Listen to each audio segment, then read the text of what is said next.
What is going on, guys? My name is Taylor Stuber, and I'm here to break down this Week 3 Thursday night football slate on DraftKings.com between the Houston Texans and the Carolina Panthers. If you guys are new here or haven't done so already, would really appreciate it if you guys could subscribe, like this video, and then comment literally anything down below. Really helps out the algorithm. If you want to know exactly what I'm playing tonight on DraftKings, FanDuel, and Thrive Fantasy, make sure to subscribe to my Patreon.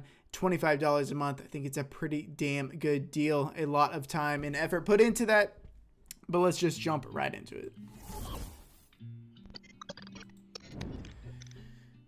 And like I mentioned earlier, I am providing things on Thrive Fantasy now. If you guys want to get a 100% match bonus today, make sure to sign up and deposit using code STUBER, S-T-U-B-E-R.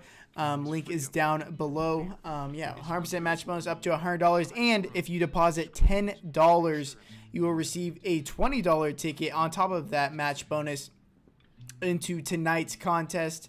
And again, it's going to overlay the last like 5 big contests that they ran for the NFL. Have overlaid by like 50%, so it's almost free money playing over here right now. I mean, I feel like a broken record. I tell you guys all the time to sign up over here. You really want to take advantage of it. These are guaranteed contests that are just not filling even halfway, so make sure to do that. Still not even 25% full, and it locks in like 5 hours. So make sure to go and do that if you guys want to take advantage of that. But we are talking about the Carolina Panthers versus the Houston Texans. Spread opened at Panthers -7. Public money coming in heavy on the Panthers. As expected, no Tyrod Taylor, Davis Mills, rookie quarterback who does not deal well with pressure. Moving that line to -8. Open at 43.5 over under, currently at 43.5 over under. Going to be a low scoring affair, at least on the side of the Houston Texans, in my opinion. But we'll start with the Carolina Panthers. And up top, Christian McCaffrey. Yeah, in main slates, when there's a plethora of options to play, you play Christian McCaffrey. So when it comes to showdown, you definitely play Christian McCaffrey. I don't care what the game script is, he's going to benefit in it. Even last week when he was playing against the Saints and they absolutely stomped them, like we could see a similar situation this game. He had 24 rushing attempts, and that was with him only playing 71% of the snaps, due to him going to the locker room due to some cramps, and he only played 71% of the snaps, like I mentioned. But through the first 2 weeks, he had 21 and 24 rush attempts and 6 and 9 targets, good for a 22.1% target share.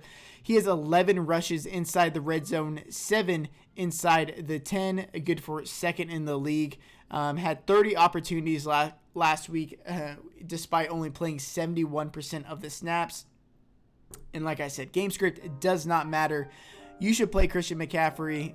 There's plenty of cheap options on the slate to play him at captain as well. If you guys want to play him there, I think that's fine. But make sure to play him at least in your flex spot. Sam Darnold. This Houston's defense is abysmal. They get no pressure on the quarterback. And Carolina's offensive line has been playing very, very well. So I think Sam Darnold is going to have a clean pocket for the majority of this game, and he pairs well with Christian McCaffrey because he is so involved in the passing game. Don't mind Sam Darnold, but I do think that you can get away with avoiding him in this game, just because I think they are going to be playing from ahead most of this game, and the touchdowns could come on the ground from Christian McCaffrey, where Sam Darnold isn't needed as much. DJ Moore, the clear number 1 option for Sam Darnold through the first 2 weeks, boasts a 27.9% target share with a 9.42 ADOT. Makes him a great cash play if he's getting targets that close to the line of scrimmage. I guess it's not that close, but an 81% snap share week 1, 88% week 2. I think he should absolutely abuse this Houston Texans secondary. More of a cash play for me. If I'm playing GPPs, I'm probably playing Robby Anderson. Only a 13.2% target share, although he had an 81% snap share week 1, 74% week 2. Wouldn't be worried about that going down 7%. But this is the positive, and it's huge. Despite having less than half of Moore's targets, he leads the team with 189 air yards.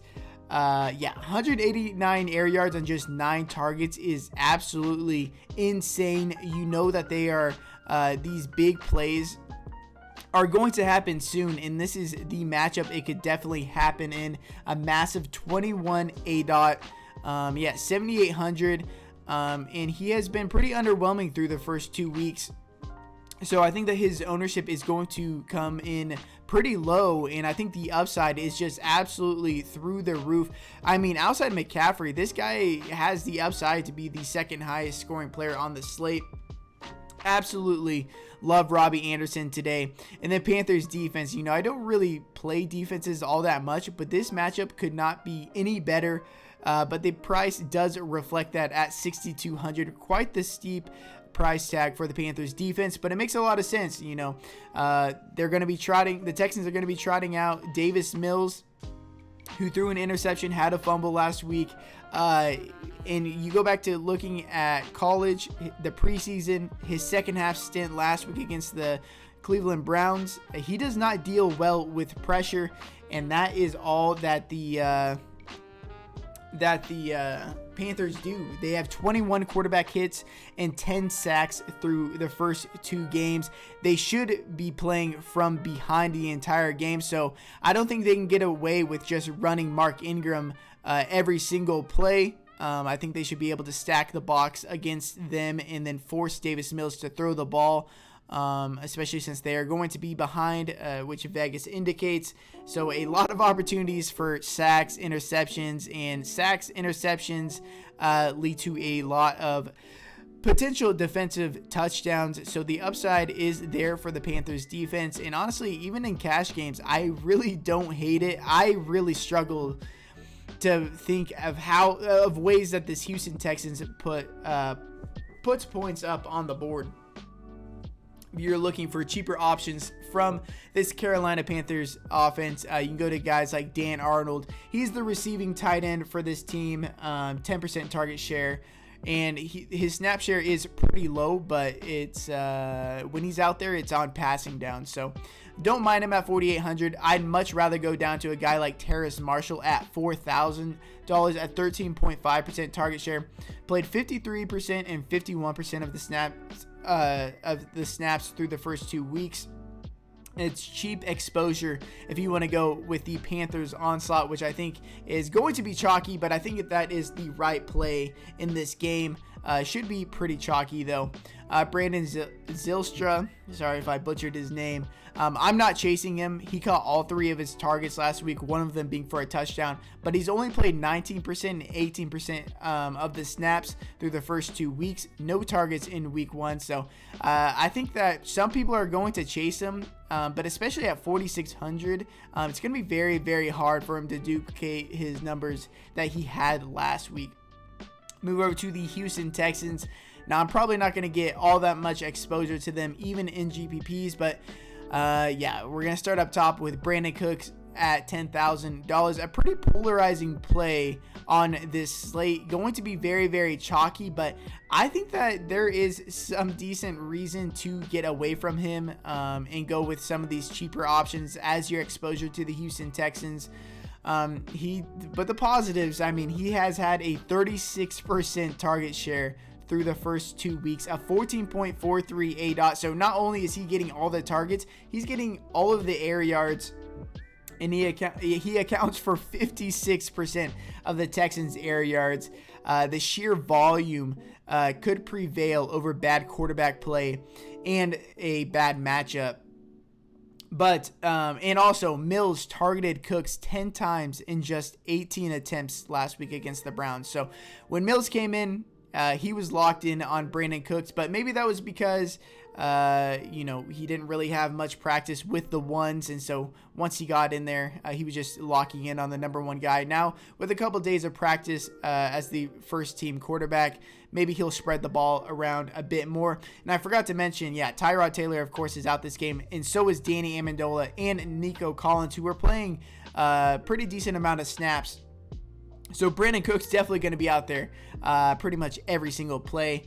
Davis Mills, if you think that they could put points up on this board, play Davis Mills, I guess. He's 8,400. Not often do we see a starting quarterback in showdowns at this price point.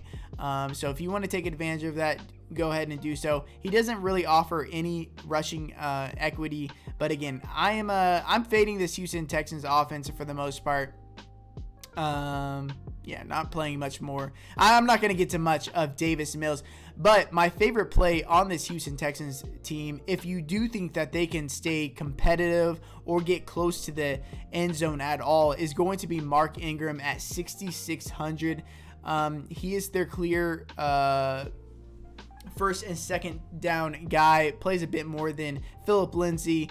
David Johnson reserved to mainly just third down and clear passing down roles. But it is crazy. Mark Ingram has 10 carries inside the red zone, 7 inside the 10, and 5 carries inside the 5-yard line. Insane touchdown equity if they can get even close to the end zone. I'm not betting on that, but if you guys do think and believe in the Houston Texans to put points up on the board, Mark Ingram has very, very high touchdown equity, probably the highest, definitely the highest on the Texans right now. In the weird price range at 5,400, David Johnson, in a game that they are more than likely going to be playing from behind. I think Davis Mills is going to be looking for these short A-dot guys out of the backfield. David Johnson could get a plethora of targets in this game. Going to be very, very low owned. He has been playing limited snaps, although he did lead the backfield in snap share last week. That is a positive for David Johnson. Pharaoh Brown and Jordan Akins have been almost evenly splitting the tight end snaps. Pharaoh Brown had a good week one, blanked last week. Akins had a bit of a better week last week. They are 26 and 2,200. I think they're fine pump plays. Chris Conley is probably one of my favorite Houston Texans, given the price at just 1,600. Only a 6.5% target share with an 8 ADOT, but we saw him play 51% of the snaps in week one, and then it jumped all the way up to 90% in week two after Amendola and Nico Collins went down mid-game. So I'm expecting Conley to be nearly in every down wide receiver in this game. At 1,600, I think he can definitely get it done. And then Anthony Miller at $1,000 was a healthy scratch through the first 2 weeks. He did abstain a shoulder injury in the preseason. That could definitely have something to do with it, with him being a healthy scratch.